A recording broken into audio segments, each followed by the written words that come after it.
Xiaomi CC9 Pro is definitely turning some heads with that never seen before camera system. I got hands on very quickly with the Xiaomi CC9 Pro, or the Mi Note 10 as it's called outside of China. Another great phone from Xiaomi and some really good hardware upgrades. So first off, we have the much bigger battery than normal, much bigger than Xiaomi phones and much bigger than Android phones too. 5,260 milliamp hours.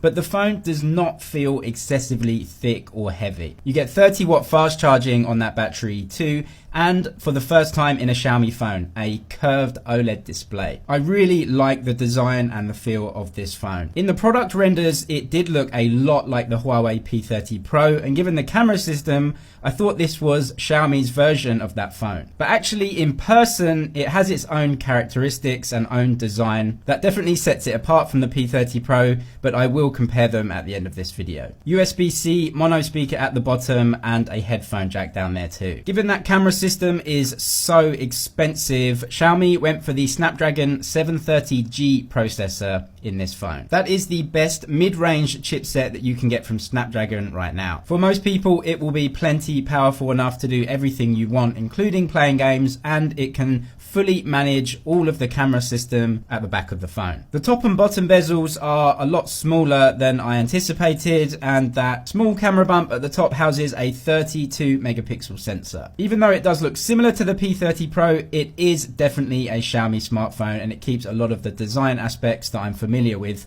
Xiaomi phones. As you can see, the curve is not extreme. It's certainly not the waterfall type displays that we've seen recently. So coming on to that Penta camera system, the main event is a brand new massive 108 megapixel main camera sensor. You also get an ultra wide, a 2x zoom, a 5x zoom, and a macro lens. Of course, I will be putting this through a complete camera test. Subscribe if you want to see that one. The main camera takes 27 megapixel images as standard, which is a lot higher than most other camera phones.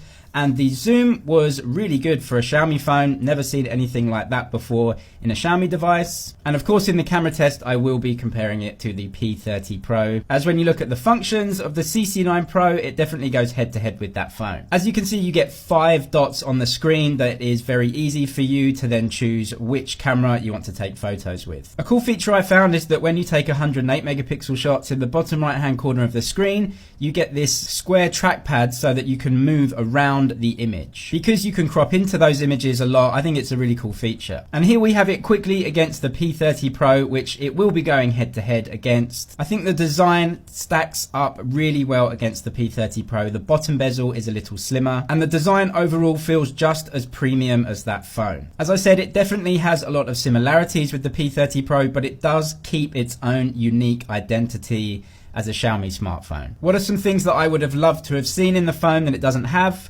There is no wireless charging, and I would have loved to have seen the latest processor in this one, but both of those things would have upped the price. As it stands, the cheapest option, in China anyway, comes at 2,799 RMB. The premium edition adds an extra lens to the main camera unit. That apparently boosts the performance of the main camera, making it able to go head to head on DxO Mark with the Mate 30 Pro. All in all, a fantastic phone. I can't wait to test it out and give you guys the camera test. Subscribe if you want to see that. That's it for now, but I'll see you in the next one.